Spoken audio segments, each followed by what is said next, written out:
சென்னைக்கு பக்கத்தில் கிறிஸ்டல் கிளியராக தண்ணி இருக்கிற இந்த ஏரியா பேர் தான் உப்பலமடுகு வாட்டர் ஃபால்ஸ். எல்லாருக்கும் தெரிஞ்ச நேம் பார்த்தீங்கன்னா தடா வாட்டர் ஃபால்ஸ். ஒரு ஒன் டே ட்ரிப்பாக சென்னையிலேருந்து கிளம்பி இந்த தடா வாட்டர் ஃபால்ஸ்க்கு விசிட் பண்ணினோம். இந்த வாட்டர் ஃபால்ஸ் போகிறதுக்கு ஃபாரஸ்ட்குள்ளே ட்ரெக் பண்ணி போனோம். கடினமான பாறைகள், தண்ணி வர ஓடையெல்லாம் கடந்து நம்ம வாட்டர் ஃபால்ஸ் ரீச் பண்ணோம். நீங்கள் இந்த தடா வாட்டர் ஃபால்ஸ்க்கு ஒரு ஒன் டே ட்ரிப் பிளான் பண்ணுறீங்க அப்படின்னா இந்த வீடியோ உங்களுக்கு யூஸ்ஃபுல்லாக இருக்கும். சென்னையிலேருந்து மோஸ்ட்டாக எல்லோரும் ஓன் வெஹிக்கிளாக தான் இந்த ஃபால்ஸ்க்கு ரீச் பண்ணுவாங்க. நாங்கள் மொத்தம் 5 பேர் ட்ராவல் பண்ணி போயிருந்தோம். நாங்கள் ஒரு 7 சீட்டர் கார் புக் பண்ணி ட்ராவல் பண்ணோம். இந்த காருக்கு சார்ஜ் பண்ணோம் 6500 சார்ஜ் பண்ணோம். அப் அண்ட் டவுன் எல்லாமே சேர்த்து முடிஞ்ச வரைக்கும் ஏர்லியாக சென்னையிலேருந்து ஸ்டார்ட் பண்ணுங்கள். நாங்கள் சென்னையிலேருந்து ஸ்டார்ட் பண்ணவே கிட்டத்தட்ட 8:30 போல் ஆகிடுச்சு. பிரேக்ஃபாஸ்ட்டுக்கு மார்னிங் ரெட் ஹில்ஸ் தாண்டி ஒரு இடத்துல சாப்பிட்டோம். இந்த தடா வாட்டர் ஃபால்ஸ் பொறுத்த வரைக்கும் நீங்கள் சென்னை தாம்பரத்துலேருந்து கணக்கு போட்டோம் அப்படின்னா கிட்டத்தட்ட ஒரு 100 கிலோமீட்டர் டிஸ்டன்ஸில் லொக்கேட்டாக இருக்குது. ட்ராவல் டைம் பொறுத்த வரைக்கும் ஒரு 1.5 to 2 மணி நேரம் கிட்ட ஆகும். இந்த ரூட்டில் கிட்டத்தட்ட ஒரு 75% பார்த்தீங்கன்னா ஹைவேல தான் நம்ம ட்ராவல் பண்ணுற மாதிரி இருக்கும். தடா டவுன் ரீச் ஆனதுக்கப்புறம் லெஃப்ட் சைடில் ஒரு ரோடு பிரிஞ்சு தனியாக போகும். தடா டவுன்லேருந்து அந்த ஃபால்ஸ் ரீச் பண்ணுறதுக்கு கிட்டத்தட்ட ஒரு 25 கிலோமீட்டர் கிட்ட ஆகும். ரோடை பொறுத்த வரைக்கும் கொஞ்சம் குண்டு குழியமாக ஸ்பீட் பிரேக்கர்ஸோடு இருக்கும். அதனாலே இந்த 25 கிலோமீட்டர் ட்ராவல் பண்ண கொஞ்சம் லேட் ஆகும். இந்த வாட்டர் ஃபால்ஸ் பொறுத்த வரைக்கும் ஃபஸ்ட்டு எடுத்தோடனே நம்ம ஃபாரஸ்ட் செக் போஸ்ட் ரீச் பண்ணிடுவோம். அங்கே நம்ம டிக்கெட்லாம் எடுத்துகிட்டு அதுக்கப்புறம் தான் ப்ரொசீட் பண்ணுற மாதிரி இருக்கும். இங்கே ஒரு டிக்கெட் ஒரு ஆளுக்கு 50 ரூபா சார்ஜ் பண்ணுறாங்க. வெஹிக்கிளுக்கு தனியாக சார்ஜ் பண்ணுறாங்க. Card and UPI payments accept பண்ணுறாங்க. மெயினாக கேஷ் அக்செப்ட் பண்ண மாட்டுறாங்க. வாட்டர் ஃபால்ஸ்க்கு பிளாஸ்டிக் கவர் எதுவுமே எடுத்துகிட்டு போகக்கூடாது. இன்கேஸ் நீங்கள் எடுத்துகிட்டு போகிற மாதிரி இருந்துச்சு அப்படின்னா அவங்ககிட்ட ஒரு டெபாசிட் அமௌண்ட் மாதிரி வாங்கி வச்சுருவாங்க. நீங்கள் ரிட்டர்ன் போயிட்டு வரப்போ அந்த பிளாஸ்டிக் கவர் காமிச்சிங்க அப்படின்னா உங்களுக்கு அந்த அமௌண்ட்டு கொடுத்துருவாங்க. இந்த ஃபாரஸ்ட் செக் போஸ்ட்லேருந்து வாட்டர் ஃபால்ஸுடைய பார்க்கிங் கிட்ட போகிறதுக்கு ஒரு 2 கிலோமீட்டர் கிட்ட ஆகும். இந்த தடா வாட்டர் ஃபால்ஸ் லொக்கேட்டாக இருக்க இடம் பார்த்தீங்கன்னா நாகலாபுரம் ஃபாரஸ்ட் ரேஞ்சுக்குள்ளே இருக்குது. இது நாகலாபுரம் ஃபாரஸ்டோடைய ஈஸ்டர்ன் பார்ட்டில் லொக்கேட்டாக இருக்குது. காலையில் 8 மணிலேருந்து ஈவினிங் 4 மணி வரைக்கும் தான் இது ஓப்பனில் இருக்கும். நாங்கள் ஒரு வீக் டேஸ் தான் வந்தோம். அதனால பெருசாக க்ரௌட் இதில் பார்க்கிங்கே பார்த்தீங்கன்னா ஓரளவுக்கு எம்டியாக தான் இருந்துச்சு. பார்க்கிங் ஏரியாவில் என்னென்ன ஃபெசிலிட்டிஸ் இருக்குன்னு பார்ப்போம். ஃபஸ்ட்டு பார்த்தீங்கன்னா ரெஸ்ட் ரூம் ஃபெசிலிட்டி வச்சுருக்காங்க. அதுக்கப்புறம் கிட்ஸ் விளையாடுறதுக்கு ஒரு ப்ளே ஏரியா வச்சுருக்காங்க. சின்னதாக ஒரு பார்க் மாதிரி வச்சு உள்ளே விளையாடுறதுக்கு ஏற்ற மாதிரி அரேஞ்ச் பண்ணி வச்சுருக்காங்க.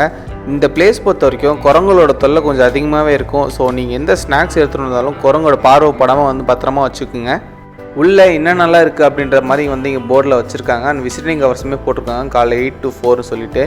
பார்க்கிங் ஏரியாவில் சின்னதாக ஒரு கேன்டீன் இருக்குது. இங்கே ஃபுட்ஸ்லாம் அவைலபிளாக இருக்குது. ஸ்நாக்ஸ் மட்டும் தான் கொஞ்சம் வச்சுருக்காங்க. ஸோ ஃபுட்டை பொறுத்த வரைக்கும் நீங்கள் இங்கே வரீங்க அப்படின்னா நீங்கள் வீட்டிலேருந்து கொண்டு வந்துருங்க. அதான் பெஸ்ட் ஆப்ஷனாக இருக்கும். மெயினாக குரங்கோட பார்வைப்படாமல் நீங்கள் சாப்பிட்ற மாதிரி இருக்கும். பார்க்கிங் ஏரியா பக்கத்தில் இருக்க தண்ணியில் 2 குரங்கு சண்டை போட்டு விளாண்டுச்சு. அதில் என்னென்னா 2 குரங்குமே ஸ்விம் பண்ணிகிட்டு இருந்துச்சு. குரங்கு ஸ்விம் பண்ணுறது இப்போ தான் நான் ஃபஸ்ட் டைம் நேரில் பார்க்குறேன்.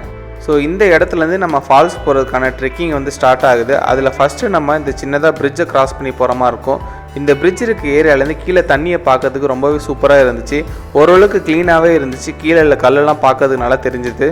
இந்த தடா ஃபால்ஸ் பொறுத்த வரைக்கும் முதல்ல ஸ்விம்மிங் பூல் மாதிரி ஒரு ஏரியா இருக்கும். அதுக்கு தான் நம்ம போக போகிறோம்.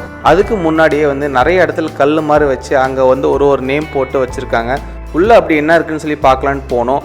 அருவிலேருந்து வர தண்ணி ஃப்ளோ ஆகுற பாதை தான் இருந்துச்சு. இங்கே பெருசாக கூட்டமும் இல்லை. ஏன்னா இது இப்போ தான் கொஞ்சம் கொஞ்சமாக பில்ட் பண்ணிட்டு வராங்க. பட் இங்கே ஃபோட்டோஸ் இருக்குது. சூப்பரான ஸ்பாட் இருந்துச்சு. அங்கே நாங்கள் ஃபோட்டோஸ்லாம் எடுத்துகிட்டு அடுத்தது மூவ் ஆக ஆரம்பிச்சாச்சு. கொஞ்சம் வெட்ட வெளியில் வெயில் இருக்க பாதையில் ஒரு 500 மீட்டர் கிட்ட ஏற்ற இறக்கமாக இருக்கும். அதில் நம்ம நடந்து போனோம் அப்படின்னா ஃபஸ்ட்டு நம்ம அந்த ஸ்விம்மிங் பூல் இருக்கிற ஏரியா கிட்ட ரீச் பண்ணிடலாம். இந்த லொக்கேஷன் பொறுத்த வரைக்கும் ரொம்ப சூப்பராக இருந்துச்சு. அமைதியாக காட்டுக்குள்ளே ஒரு ஸ்விம்மிங் பூல் மாதிரி பில்ட் பண்ணி வச்சுருக்காங்க. இங்கே இருக்க தண்ணியுமே அவ்வளோ க்ளீனாக கிளியராக தெரியுது. கீழே இருக்க பாறையெல்லாம் எவ்வளோ கிளியராக தெரியுதுன்றது பாருங்கள். அது போக பக்கத்துலேயே சின்ன சின்னதாக நிறைய மீன்லாம் சுற்றிட்டு இருந்துச்சு. இந்த பிளேஸ் பொறுத்த வரைக்கும் ரொம்ப சூப்பராகவே இருந்துச்சு. கிட்டத்தட்ட ஒரு 1/2 மணி நேரத்துக்கு மேலே நாங்கள் இந்த ஸ்விம்மிங் பூல் இருக்கிற ஏரியா பக்கம் குளித்து என்ஜாய் பண்ணிகிட்டு இருந்தோம். நீங்கள் வீக்கெண்ட்ஸ் வரமா இருந்துச்சுன்னா கண்டிப்பாக இந்த பிளேஸில் க்ரௌட் அதிகமாக இருக்கும். ஏன்னா இதுதான் பார்த்தீங்கன்னா ரொம்ப ஆழமும் இல்லாமல் கரெக்டான ஹைட்டில் இருக்குது. நாங்கள் மெயினாக அதனால தான் வீக் டேஸ் பிளான் பண்ணி ஒரு ஃப்ரைடே அதிகமாக இந்த பிளேஸ்க்கு விசிட் பண்ணியிருந்தோம். டோட்டலாக ரொம்ப ஒர்த்தாக இருந்துச்சு இந்த ஸ்விம்மிங் பூல் ஏரியாவில் குளித்ததுக்கே. நாங்கள் போன அன்றைக்கி இந்த தடா வாட்டர் ஃபால்ஸ்க்கு வர பாதி பேருக்கு மேலே இந்த ஸ்விம்மிங் பூலில் குளிச்சுட்டு அப்படியே டேரெக்டாக கிளம்பி வீட்டுக்கு போயிடுறாங்க. ஆனால் மெயினே இதை தாண்டி காட்டுக்குள்ளே போய் பார்க்குற ஃபால்ஸ் தான். வாட்டர் ஃபால்ஸ் இருக்கிற மெயின் ஏரியாவில் தண்ணி அதிகமாக விழலை அப்படின்ற மாதிரி சொன்னாங்க. அதனால் நிறைய பேர் யாரும் உள்ளே போகாமல் இங்கேயே ஸ்விம்மிங் பூல் ஏரியாவில் குளித்து கிளம்பிட்டாங்க. கிட்டத்தட்ட ஒரு 2-3 கிலோமீட்டருக்கு மேலே இந்த இடத்துல ட்ரெக் பண்ணி போகிற மாதிரி இருக்கும். அதில் ஒரு 1 கிலோமீட்டர் கிட்ட நார்மல் ரோடாக தான் இருந்துச்சு. அதுக்கப்புறம் கொஞ்சம் கொஞ்சமாக காட்டுக்குள்ளே போகிற ஒரு ஃபீல் கிடச்சிச்சு. வாட்டர் ஃபால்ஸ்லேருந்து வர தண்ணி ஓடுற பாதை வழியாக தான் நம்ம போகிற மாதிரி இருக்கும். சைடில் நம்ம தண்ணி ஃப்ளோ ஆகிற ரூட்டை பார்க்க முடியும். அது வழியாகவே அப்படியே ஃபாலோ பண்ணி நம்ம வாட்டர் ஃபால்ஸ் போகிற மாதிரி இருக்கும். நடுவில் ஒரு பாறையிலேருந்து தண்ணி ஊற்றெடுத்ததை நாங்கள் பார்த்தோம். தண்ணி பொறுத்தளவுக்கு ரொம்ப சூப்பராகவும் ரொம்ப க்ளீனாகவும் இருந்துச்சு பார்க்குறதுக்கு. ட்ரெக்கிங் ஸ்டார்ட் பண்ணி ஒரு 1.5 கிலோமீட்டர்லேயே பார்த்தீங்கன்னா ஒரு சிவன் கோயில் வரும். அந்த சிவன் கோயிலுக்கு பின்னாடியே பார்த்தீங்கன்னா ஒரு சூப்பரான லொக்கேஷன் இருக்குது. இந்த இடத்துல இருக்க தண்ணியை பார்த்தோம் அப்படின்னா அப்படியே ஒரு கிளாஸ் மாதிரி இருந்துச்சு. நாங்கள் ட்ரெக்கிங் போக போக தண்ணியோட பியூரிட்டி பார்த்தீங்கன்னா ரொம்பவே சூப்பராகவே இருந்துச்சு. அண்ட் இங்கே இருக்கிறவங்க தான் சொன்னாங்க, மேலே எதுவும் கிடையாது, நீங்கள் தண்ணி வந்து இங்கேயே நல்லாயிருக்கு அப்படின்ற மாதிரி சொன்னாங்க. நாங்கள் எவ்வளோ தூரம் வந்தாச்சு, சரி கஷ்டப்பட்டு போகலாம் அப்படின்னு சொல்லிட்டு முடிஞ்ச வரைக்கும் ட்ரை பண்ணி நம்மளால் எவ்வளோ தூரம் போக முடியும்னு பார்க்கலாம்னு சொல்லிட்டு அது வரைக்கும் நாங்கள் வந்து ட்ரெக் பண்ணி ட்ராவல் பண்ண ஆரம்பிச்சாச்சு. இந்த சிவன் கோயில் தாண்டினதுக்கப்புறம் தான் பாறைகள் இருக்கிற ஏரியா வந்து அதிகமாக வர ஆரம்பிச்சிச்சு. இதில் நிறைய பாறைகள் வழுக்காகவும் இருக்கும். ஸோ நீங்கள் ஸ்லிப்பர்ஸ் போட்டு வந்தீங்க அப்படின்னா கிரிப்பான ஸ்லிப்பர்ஸாக எடுத்துருவாங்க, இல்லைனா வந்து வழுக்கி விட்டுரும். சில இடத்துல நம்ம தண்ணியில் இறங்கி போகிற மாதிரிலாம் இருந்துச்சு. ஸோ ட்ரெக்கிங் பொறுத்த வரைக்கும் ஒரு சூப்பரான எக்ஸ்பீரியன்ஸாகவே இருந்துச்சு. நமக்கு முன்னையும் பின்னையும் ஆட்கள் நடமாட்டமே இல்லாமல் ஒரு இடத்துக்கு வந்து நம்ம ரீச் பண்ணோம். இந்த இடத்துல பார்த்தீங்கன்னா தண்ணி தேங்கி இருந்துச்சு, ரன்னிங்கில் எதுவும் இல்லாத மாதிரி இருந்துச்சு, பட் ரொம்ப கிளியராகவே இருந்துச்சு. இந்த பிளேஸையும் தாண்டி போகலாம்னு சொல்லிட்டு நாங்கள் வந்து எங்களோட ட்ரெக்கிங்கை கண்டினியூ பண்ணோம். ஒரு லெவலுக்கு அப்புறம் பார்த்தோம்னா அந்த பாறை மலை ஏறதுக்கு ரொம்ப கஷ்டமான இடங்களாக வந்துச்சு. ஸோ அந்த இடத்துல அபாயன்ற மாதிரி எழுதியே வச்சுருந்தாங்க. ஸோ அதுக்கு மேலே நம்ம ரிஸ்க் எடுக்க வேணாம்னு சொல்லிட்டு சின்னதாக ஒரு அருவி மாதிரி கொட்டிட்டு இருந்துச்சு. ஸோ இங்கேயே குளிக்கலாம் சொல்லி இங்கேயே நாங்கள் ஸ்டே பண்ணியாச்சு. மேலே போயிட்டு வந்தாங்க, சொன்னாங்க இந்த இடமே பரவாயில்லாமல் இருந்துச்சு, மேலே தண்ணியே வரல அப்படின்ற மாதிரி சொன்னாங்க. ஸோ நாங்கள் வெயிட் பண்ணி பார்த்தீங்கன்னா ஒரு பிரைவேட் ஃபால்ஸ்க்கு வந்த மாதிரி யாருமே வராமல் வந்து சூப்பராக நாங்கள் டைம் ஸ்பெண்ட் பண்ணிட்டு இருந்தோம். மெயினாக விழுற அருவி வந்து தண்ணி சொட்டு சொட்டாக விழுந்து நிறைய கேதர் ஆகி இங்கே வரதுனால கொஞ்சம் அதிகமாக வர மாதிரி தெரியுது. இந்த ஃபால்ஸ் விசிட் பண்ணுறது பெஸ்ட் டைம் எப்போன்னு பார்த்தீங்கன்னா தமிழ்நாட்டில் மழை பெய்ய டைம் தான். மோஸ்ட்டாக இங்கேயும் மழை பெய்யும். ஸோ அக்டோபர்லேருந்து நீங்கள் ஜனவரி வரைக்கும் போனீங்கன்னா இங்கே நல்லா தண்ணி வரும் அப்படின்ற மாதிரி சொல்லுவாங்க. நாங்கள் இருந்த இடத்துலேயே 3 லேயர் தண்ணி கொட்டிகிட்டு இருந்துச்சு. ஸோ அது மேலே ஏறி நாங்கள் குளிக்கலாம்னு சொல்லிட்டு அப்படியே கொஞ்சம் ஃபன் பண்ணிகிட்டு இருந்தோம். சேஃப்டி பொறுத்த வரைக்கும் நம்ம ஓன் ரிஸ்க் தான், செக்யூரிட்டின்னு சொல்லிட்டு யாருமே இருக்க மாட்டாங்க. அண்ட் மொபைல் டவர்ஸுமே இங்கே கிடைக்காது. ஸோ நீங்கள் தான் பார்த்துக்கணும். பார்க்கறதுக்கு சின்னதாக இருந்தாலும் இந்த வாட்டர் ஃபால்ஸில் உட்காந்து குளிக்கிறதுக்கு பார்த்தீங்கன்னா ரொம்பவே சூப்பராக இருந்துச்சு, ரொம்ப ரெஃப்ரெஷிங்காகவே இருந்துச்சு. எந்த ஒரு பரபரப்பும் இல்லாமல் நல்லா ரிலாக்ஸாக வாட்டர் ஃபால்ஸில் ப்ரைவேட்டாக என்ஜாய் பண்ண மாதிரி இருந்துச்சு. அங்கே நாங்கள் சறுக்கி விளையாண்டு ஃபன் பண்ணிட்டு இருந்தோம். ஓவராலாக பார்த்தீங்கன்னா ரொம்பவே ஒர்த்தான எக்ஸ்பீரியன்ஸ் ஆச்சு இந்த வாட்டர் ஃபால்ஸ்க்கு வந்தது.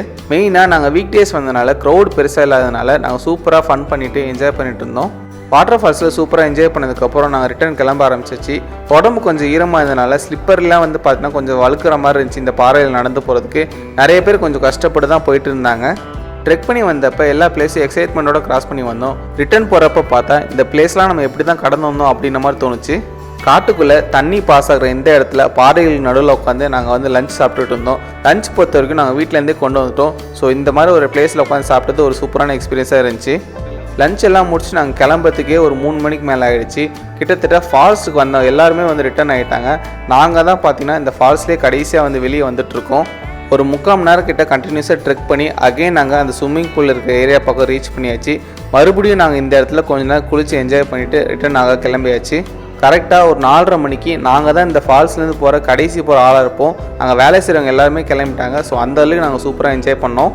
ரிட்டர்ன் வரப்போ நீங்கள் அகைன் பிளாஸ்டிக் கவர்லாம் செக் போஸ்ட்டில் காமிச்சு உங்கள் டெபாசிட் அமௌண்ட் வாங்க மறந்துடாதீங்க. மெயினாக ஃபால்ஸில் தண்ணி விழுற இடத்த பார்க்க முடியல அப்படின்னாலும் இருக்கிற இடத்துல நாங்கள் சூப்பராக என்ஜாய் பண்ணிட்டு வந்தோம். ட்ரெக் பண்ணி போனது, வாட்டர் ஃபால்ஸில் குளிச்சு நாங்கள் உட்காந்து சாப்பிட்டு சொல்லிட்டு ஓவராலாக இந்த 1 டே ட்ரிப் எக்ஸ்பீரியன்ஸ் பார்த்தீங்கன்னா ரொம்பவே சூப்பராக இருந்துச்சு. நீங்கள் சென்னையிலேருந்து ஒரு 1 டே ட்ரிப் ஃப்ரெண்ட்ஸ் ஆர் ஃபேமிலியோட பிளான் பண்ணுறீங்க அப்படின்னா இந்த தடா வாட்டர் ஃபால்ஸ் ஒரு பக்கமான ஸ்பாட்டாக இருக்கும். நீங்களும் நம்ம சேனலை சப்ஸ்கிரைப் பண்ணலாம், மறக்காமல் சப்ஸ்கிரைப் பண்ணிவிடுங்க.